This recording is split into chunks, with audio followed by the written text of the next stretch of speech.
Welcome, gents. The moment you stop trying to fit in is the moment people start trying to figure you out. There's something different about you.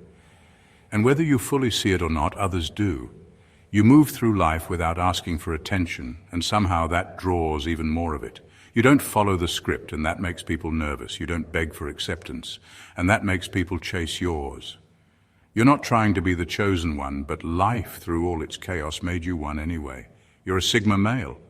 That's not a trend, a label, or some ego fantasy. It's a quiet truth. You've always known there's more to you, even if you didn't have the words for it.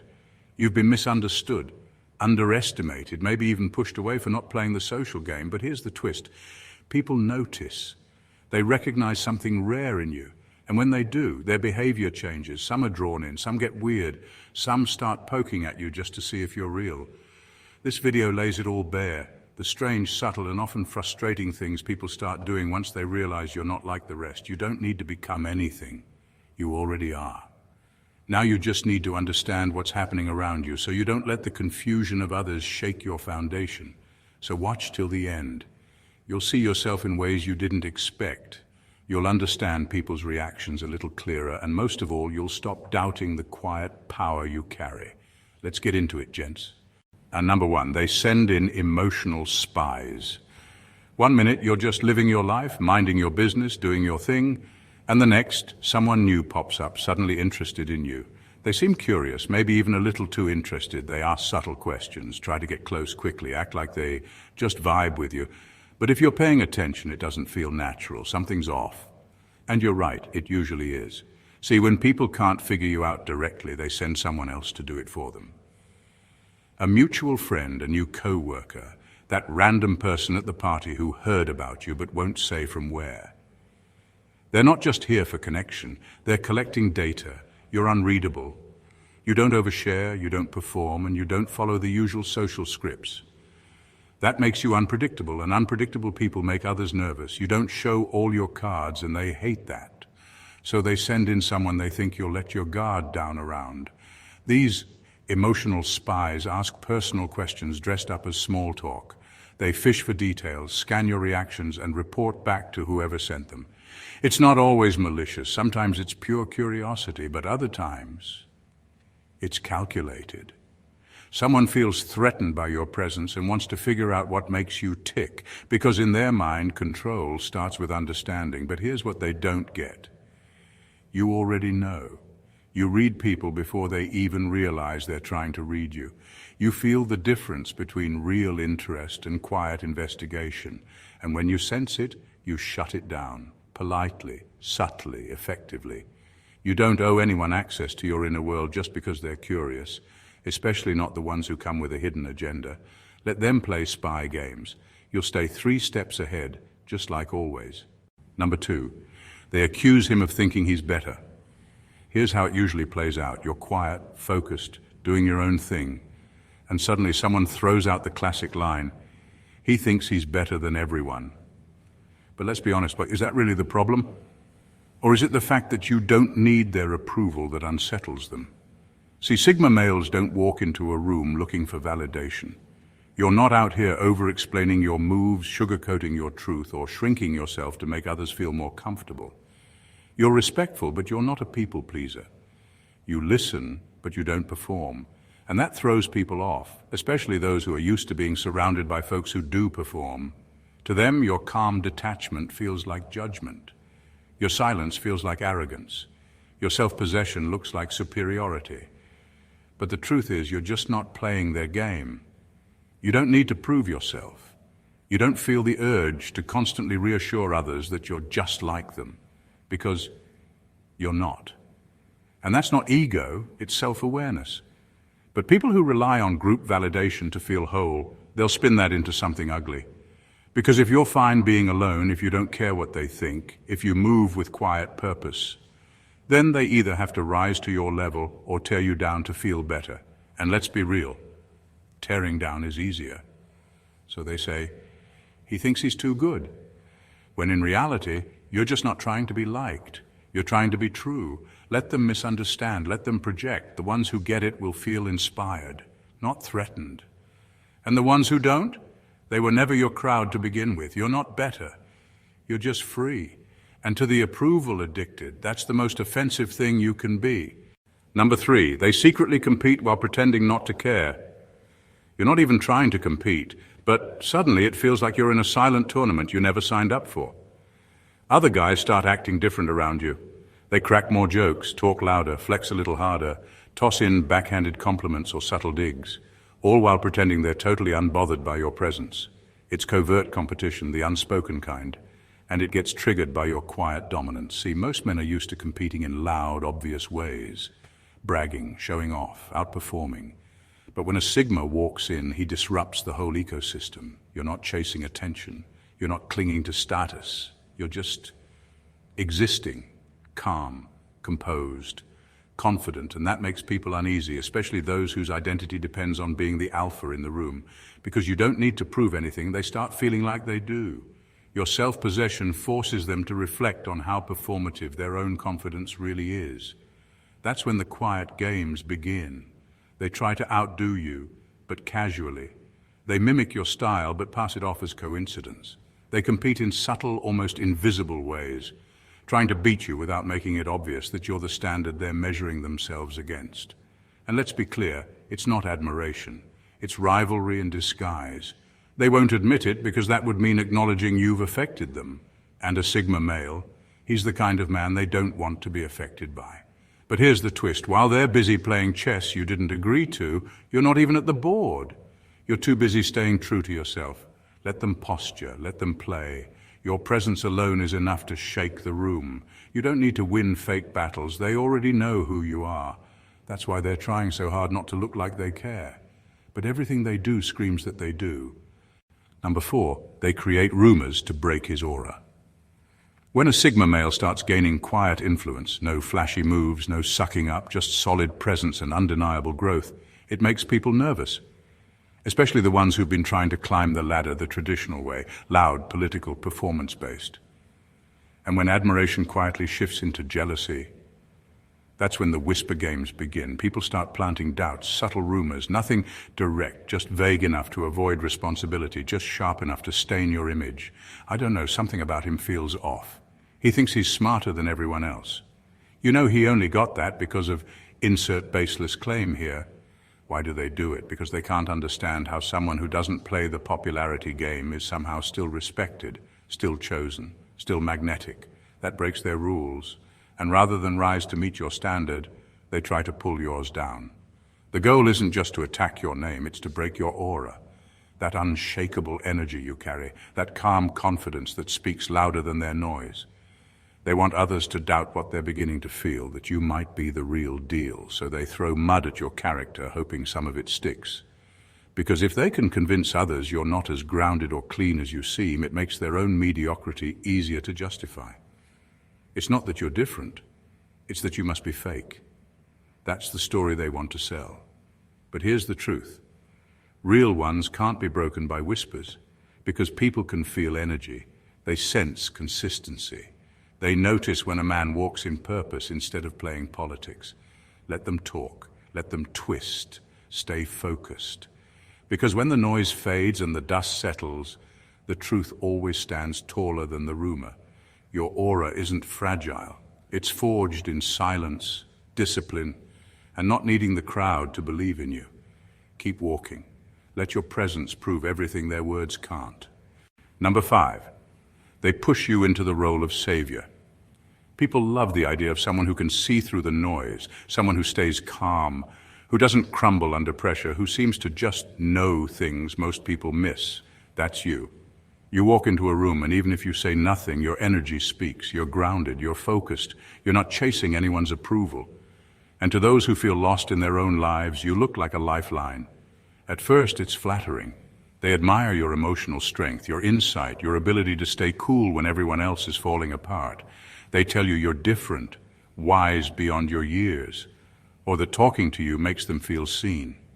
But pay attention, because sometimes that admiration slowly turns into expectation. They stop trying to heal themselves and start leaning on you to carry their chaos. They want your advice, your time, your calm energy, but without ever doing the real work themselves. They start unloading all their emotional baggage on you, not realizing you've got your own storms to manage. And the moment you set boundaries or refuse to take on the role of therapist, coach, or emotional sponge, you suddenly become cold, uncaring, distant, as if refusing to be drained by them makes you the villain. The truth is, people confuse being grounded with being responsible for everyone else's healing, and because you don't play victim, they assume you can handle anything they throw at you. But here's the line: you're not here to fix broken people who have no intention of fixing themselves. You can care deeply and still walk away. You can listen, empathize, and still say no when it's costing you your peace. So when they try to push you into the role of savior, don't play the part. Let them learn to save themselves. That's the real gift you give, not rescuing them, but reminding them they can rise on their own. Number 6, they try to uncover your dark secret. Let's be real, when people meet someone like you, someone who doesn't follow the crowd, doesn't seek approval, and doesn't crumble under pressure, they get curious and suspicious. You don't react the way most people do. You're not out here oversharing or trying to impress anyone. You're focused, calm, and just moving differently. And that drives some people nuts. Why? Because you don't fit into the boxes they've built in their heads. You're not chasing fame, followers, or validation. And somehow, you're still solid. That kind of self-possession confuses people. So they start digging. There must be something wrong with you. That's the only explanation their ego will accept. They start looking for cracks. They assume you've been through some horrible trauma that shaped you. Or they create stories. Maybe you're secretly heartless, arrogant, depressed, emotionally shut down. They whisper things like, "No one's that calm unless they're hiding something," or "There's something off about him, I can feel it." Here's the raw truth. It's not really about you, it's about them. If you're not secretly broken, then what's their excuse for being stuck? If you're just wired differently and thriving in that truth, then it forces them to look at their own choices. And most people are not ready to do that.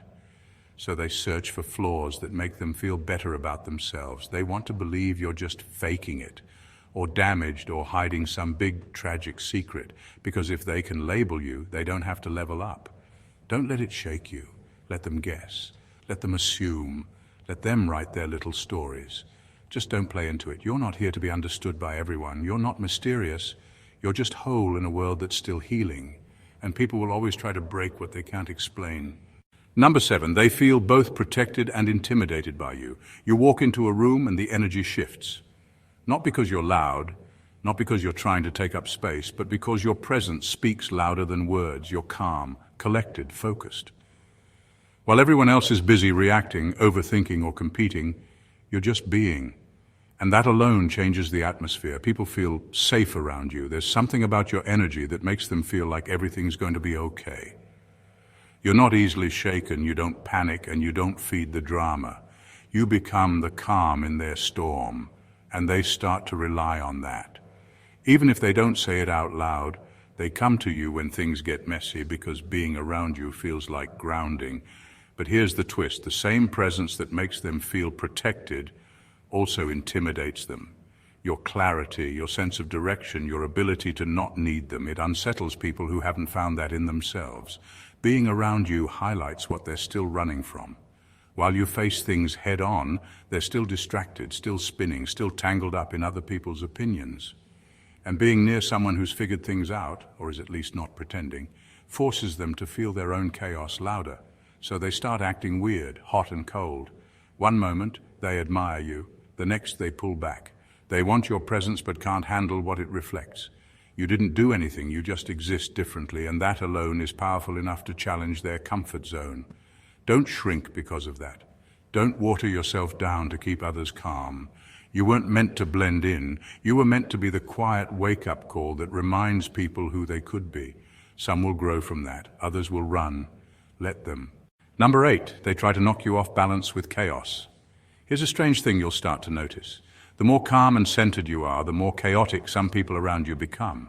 And not by accident, on purpose. Suddenly there's drama, tension, gossip, or emotional outbursts happening near you.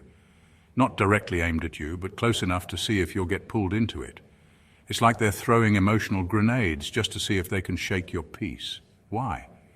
Because your calmness exposes their instability. Your emotional control reminds them they don't have it. And for some, that's too uncomfortable to sit with. So instead of dealing with their own inner mess, they try to disturb yours. They stir up arguments, exaggerate problems, or drag you into group tension. It's subtle at first. A snide comment, a staged meltdown, an invitation to pick sides. They want to test you. Will you take the bait? Will you break character and join the chaos like everyone else? And when you don't, when you stay cool, silent, or simply walk away, they panic. Because now the mirror is turned on them. Your calm doesn't just protect you, it exposes them. They realize you won't be manipulated, you won't react emotionally, and you won't hand over your energy for free. That makes you dangerous, not because you're aggressive, but because you're immune. You're untouchable in a world where people thrive on emotional reaction. Here's the key. Don't defend yourself. Don't try to prove your intentions. Let the noise bounce off you. Your silence, your non-reaction is your power. Because nothing confuses chaotic people more than someone who refuses to play the game. Let them spin. Let them perform. You're not here for the circus. You're the calm center they can't shake. And that, more than anything, keeps them up at night. Number 9, they create fake safe zones to trap you. Some people won't come at you with open attacks. They'll come at you with comfort, support, loyalty, maybe even love. They'll say all the right things. You can be yourself with me. I get you. I'd never try to change who you are. It feels warm at first, safe, but something's off, and you feel it in your gut. That's because this safe space isn't safe at all. It's a setup. See, when people can't control you directly, they'll try to do it indirectly by offering emotional security that comes with invisible strings. They'll subtly ask you to tone yourself down, to open up more, even when your instinct says no, to be more available, more normal, more the version of you that makes them comfortable. And if you don't, the warmth disappears.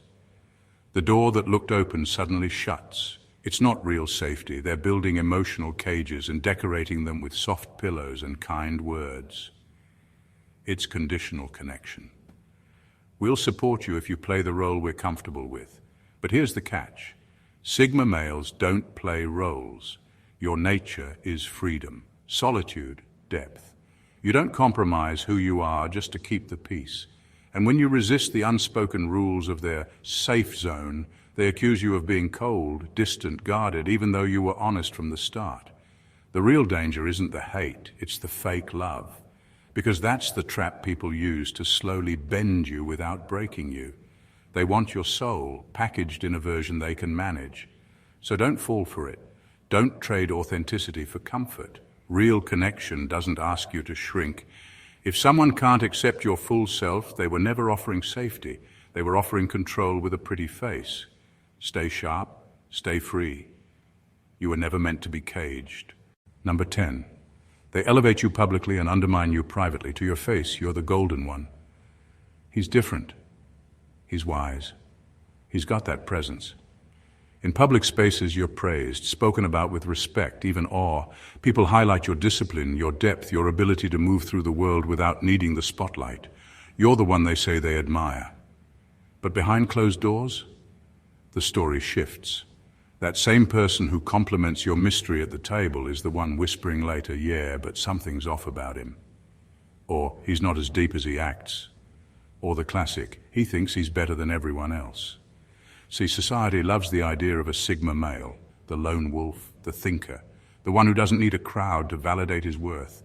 But people who haven't done their inner work, they love the idea, not the reality, because the reality forces them to see their own dependence, their own craving for approval, their own noise. You don't chase applause, you don't reveal your every move.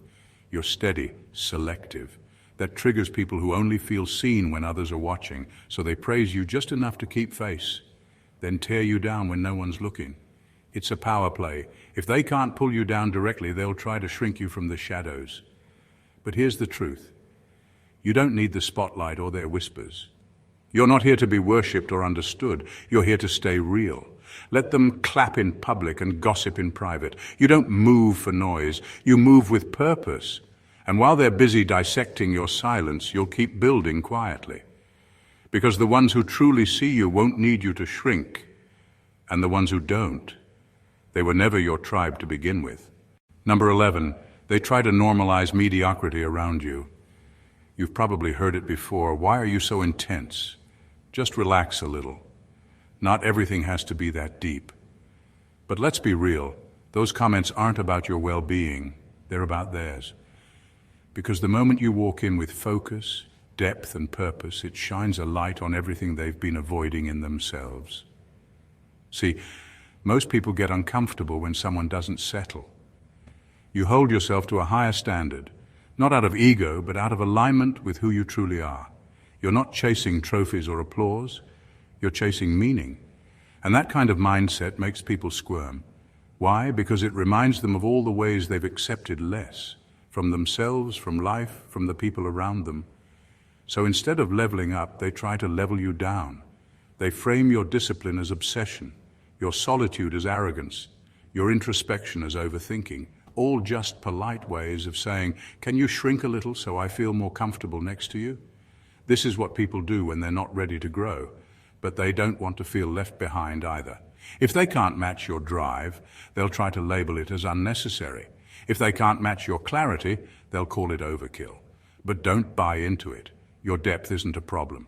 Your intensity isn't too much. It's exactly what separates you from the herd sleepwalking through life. Don't let mediocre standards gaslight you into thinking your high standards are the issue.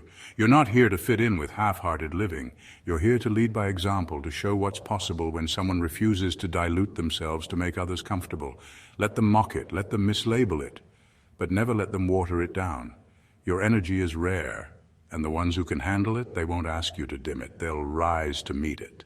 In final words, things people do when they recognize Sigma, males are the chosen one.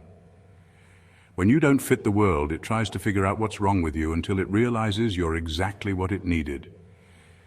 If any of this sounds familiar, the whispers, the sudden confessions, the fake friendships, the secret rivalries, don't doubt yourself. Don't shrink. You're not too much. You're not imagining it. You're just not like them, and they know it. You're a Sigma male, not because you say so, but because your actions reflect it. You value solitude without being lonely. You think deeply, move quietly, and live on your terms. You question everything, including yourself, but not out of insecurity, out of integrity. That's why people react the way they do. Your presence alone makes others rethink their own lives. Your calm stirs their chaos. Your independence exposes their need for approval. And your refusal to play the game makes you both admired and feared. But here's the wisdom. You're not here to be understood by everyone. You're here to walk your path, whether or not it gets applause. Being the chosen one isn't about being worshipped. It's about being willing to stand alone, to see what others refuse to see, and to keep going when the world throws distractions, drama, and doubts your way. This path isn't easy, but it's yours. And that's the power. You don't have to prove anything, you just have to stay true. So if people start acting strange, taking shots, or trying to cage what they don't understand, good. It means they see it too, that quiet edge, that unshakable thing in you that no rumor, no praise, and no chaos can break. Watch this video till the end, not for validation, but to remind yourself you're not becoming the chosen one. You already are. Thank you for watching, gents, and God bless you.